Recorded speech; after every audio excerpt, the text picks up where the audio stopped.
Apa benar dengan menerapkan konsep sustainable architecture bisa buat rumah jadi lebih adem dan menurunkan tagihan listrik setiap bulannya? Terus, apa bedanya sustainable architecture dengan green building?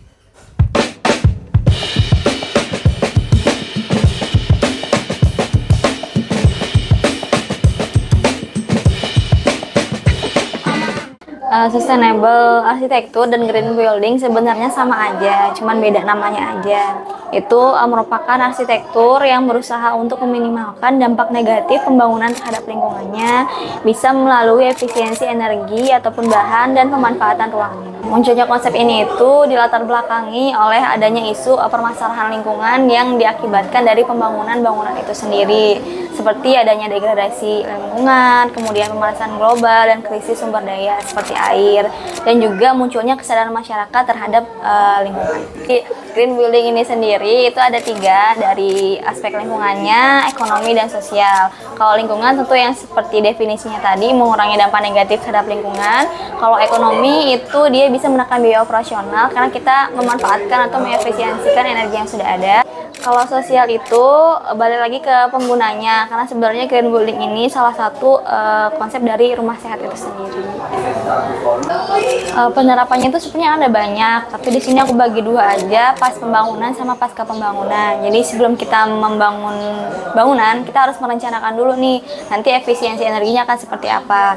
Itu bisa dari penggunaan atau pemanfaatan energi angin, air, dan matahari. Misalnya kita mendesain bukaan yang lebar supaya sirkulasi udaranya bisa bagus dan meminimalkan penggunaan AC, ataupun bukaan yang besar juga bisa memaksimalkan pencahayaan sehingga mengurangi penggunaan lampu ataupun pemanfaatan air atau penampungan air hujan begitu sebagai flush toilet ataupun penyiraman tanaman gitu. Sebenarnya penerapan green building ini bisa dilakukan dari awal pembangunan, seperti pemilihan material lokal yang lokasinya tidak terlalu jauh dari lokasi pembangunan, ataupun penggunaan material daur ulang yang tidak mengotori lingkungan. Setelah dibangun, mungkin kita bisa memaksimalkannya di bagian fixture atau furniture gitu. Misalnya kita penggunaan lampu otomatis ataupun flush toilet otomatis, ataupun bisa dengan panel surya untuk memaksimalkan energi dari matahari sendiri. Oke, jadi poin utama dari green building ini adalah mengefisiensikan energi. Energi yang dimaksud itu energi alam seperti matahari, angin, dan air. Kalau dari matahari dan angin sendiri, kita bisa maksimalkan dengan penggunaan atau mendesain bukaan yang besar gitu. Jadi angin bisa masuk sehingga kita bisa mengurangi penggunaan AC, ataupun dengan bukaan yang besar pencahayaan matahari bisa masuk maksimal ke dalam rumah kita sehingga di siang hari kita bisa meminimalkan penggunaan listrik. Sedangkan untuk air sendiri, misalnya hujan, kita bisa menampung air hujan itu sendiri untuk flush toilet ataupun penyiraman tanaman sehingga mengurangi sekali lagi penggunaan air dari sumber yang lain.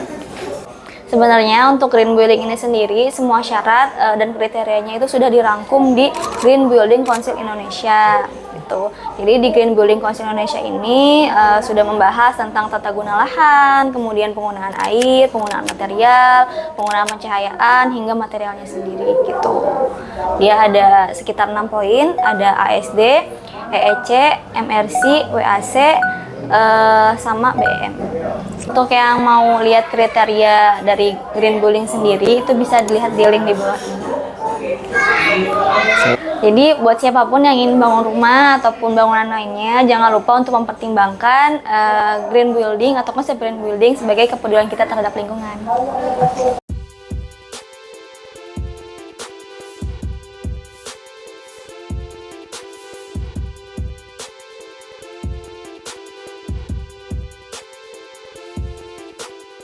ASD, IHC, EEC, WAC, MRC, dan BM.